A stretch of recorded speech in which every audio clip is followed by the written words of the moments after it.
주거용 부동산 가격이 오르면 상가 가격도 오른다. 1. 아파트 가격이 높은 단지 내 상가만 투자하자. 필자는 강의할 때마다 수강생들에게 묻는다. 주거용 부동산 가치와 상가 가치가 연관성이 있는지라고. 예를 들면 주상복합은 주거용인 오피스텔이나 아파트를 먼저 분양하는 것이 일반적이다. 이때 상층부의 오피스텔이나 아파트 입지가 너무 좋아서 청약률이 수십 대 1이고 실제 정계약 시에도 계약이 한 달 만에 완판되었다고 가정해보자. 이렇게 오피스텔이나 아파트를 먼저 분양한 후에 1층과 2층 상가, 즉 근린생활시설을 분양하는데 이때 상가도 완판된 아파트나 오피스텔처럼 투자 가치가 있는가? 다른 예를 들어보자. 어느 단지 아파트를 분양하는데 입지가 너무 우수하여 분양이 너무나 잘 되고 프리미엄도 많이 붙었다. 아파트를 분양하고 나서 그 아파트 단지 내 상가를 분양하는데 단지 내 상가도 아파트처럼 투자 가치가 있는가? 위와 같은 질문을 하면 상당히 많은 수강생들이 주거용 부동산과 연관성이 있어서 투자 가치가 있다고 답변한다. 그러면 나는 이렇게 말한다.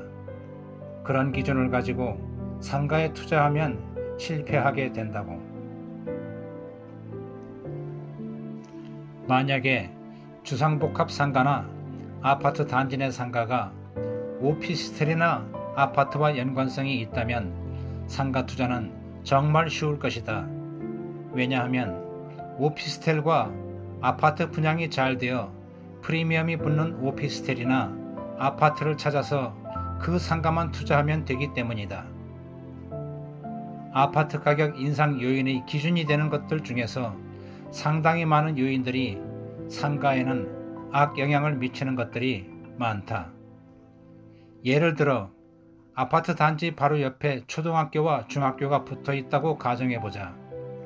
이 아파트는 초등학생이나 중학생 자녀를 둔 세대에게는 인기가 높아서 가치가 올라갈 것이다. 그러나 초등학교와 중학교가 있으면 옆에 있는 상가에게는 좋지 않다.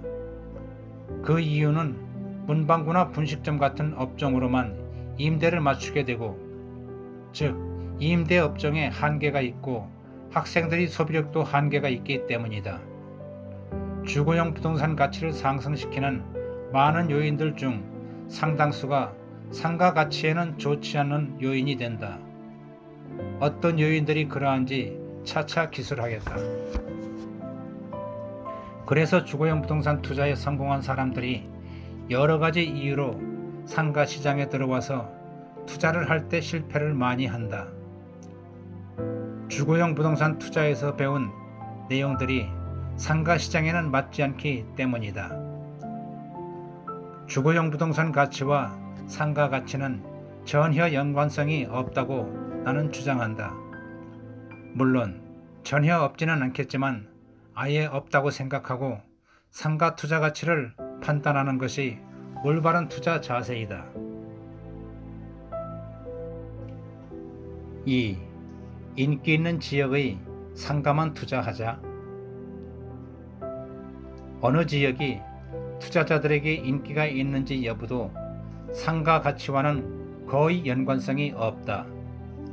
무슨 말이냐 하면 주거용 부동산으로 인기가 있는 지역에 있는 상가가 모두 투자 가치가 있는 것은 아니라는 것이다. 위례 신도시를 가지고 예를 들어 보겠다.